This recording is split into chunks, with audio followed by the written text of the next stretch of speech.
Hola, bienvenidos a un nuevo video. En esta ocasión vamos a platicar sobre el nuevo framework Svelte y cuál es la diferencia entre los demás frameworks de JavaScript.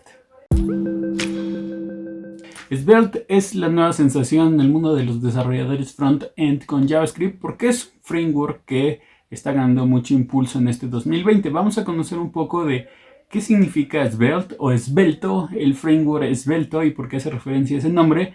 Vamos a ver qué es lo que lo hace diferente a los demás frameworks y algunos ejemplos para que empieces a familiarizarte. La primera pregunta quizá es ¿de dónde salió este nuevo framework? Seguramente el año pasado los frameworks que más conocías eran React, Vue y Angular. Pero en este 2020, como te comentaba, ha habido un boom muy grande sobre este nuevo framework. Es un nuevo framework que surgió en 2019 y la importancia que se le está dando es mucha. De hecho, ya en muchas estadísticas que se le hacen a los programadores, sale como uno de los primeros lenguajes en los que la comunidad de desarrolladores, que en este caso es JavaScript, está muy interesada en conocer de Svelte y empezar a crear aplicaciones con él.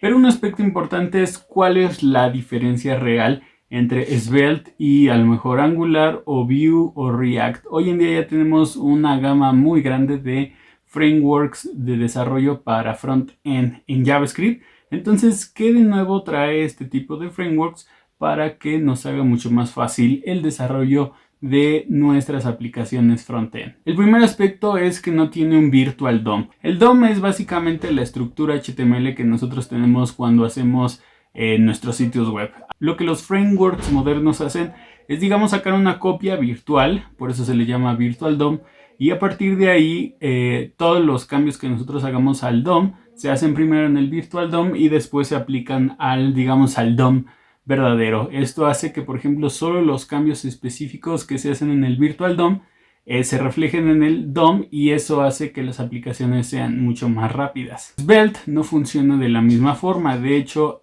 omite este paso de tener un Virtual DOM porque lo que hace Svelte es tener un compilador o digamos un compilador el cual te traduce el código Svelte a código JavaScript para que al final todos los cambios ocurren en el modo de desarrollo y no en el modo de ejecución. Otro de los aspectos por los que muchos desarrolladores están utilizando Svelte es por el hecho de que no necesitan tanto código como en otros frameworks. Por ejemplo, aquí tenemos React, una aplicación sencilla para poder sumar dos números. A simple vista, incluso el vanilla, el JavaScript puro, es mucho más eficiente en este tipo de aplicaciones. Pero bueno, vamos a ver. En React necesitamos usar los estados o los hooks para poder guardar el estado y actualizarlo dependiendo de cómo ingresamos los datos. En Vue se simplifica, pero aún así tenemos que utilizar algún código adicional para poder implementar la misma funcionalidad, que es sumar dos datos. Y Svelte presume que al menos para una aplicación tan sencilla como sumar dos datos debería ser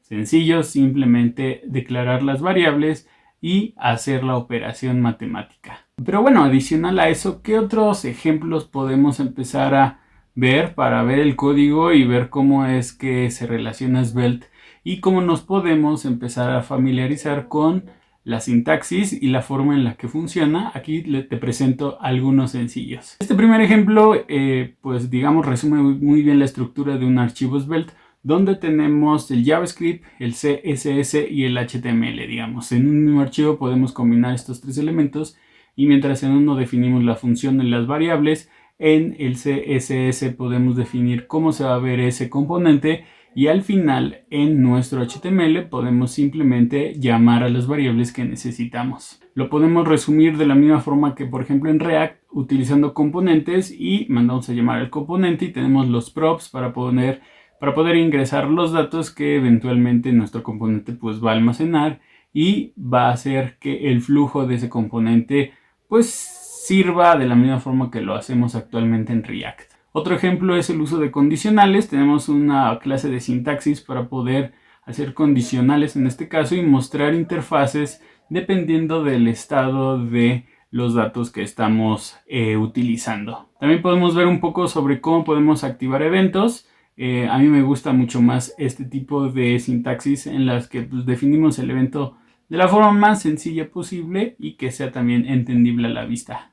Lo mismo funciona para los ciclos. Una actividad muy común para tratar datos es si es hacer un recorrido o una iteración. Entonces también podemos aplicar este tipo de controles para poder iterar datos en nuestra aplicación de Svelte. Y como les decía, al final también podemos implementar eventos de una forma muy sencilla, haciendo referencia a la función que queremos mandar a llamar en nuestro archivo. En este caso lo que queremos hacer es que conforme se mueve el mouse, queremos obtener las coordenadas X y Y de ese elemento.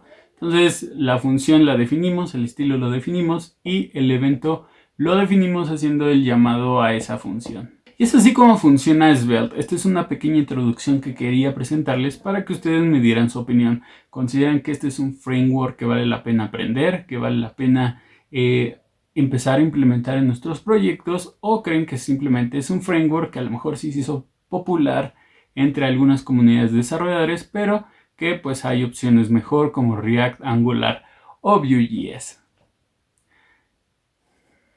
Me gustaría saber mucho su opinión. Me comentaran si les gustó este video, si les gustó la explicación, si entendieron cómo funciona Svelte, si quieren que haga un tutorial más completo para hacer una pequeña aplicación en Svelte. Me gustaría que me ayudaran con su like, y si llegamos a los 300 comentarios, publicaré el video del tutorial para hacer tu primera aplicación en Svelte. Si les gustó este video, regálenme un like, suscríbanse al canal y activen la campanita de notificaciones para seguir recibiendo videos como este. Y bueno, de ver por si no hay nada más, nos vemos la próxima.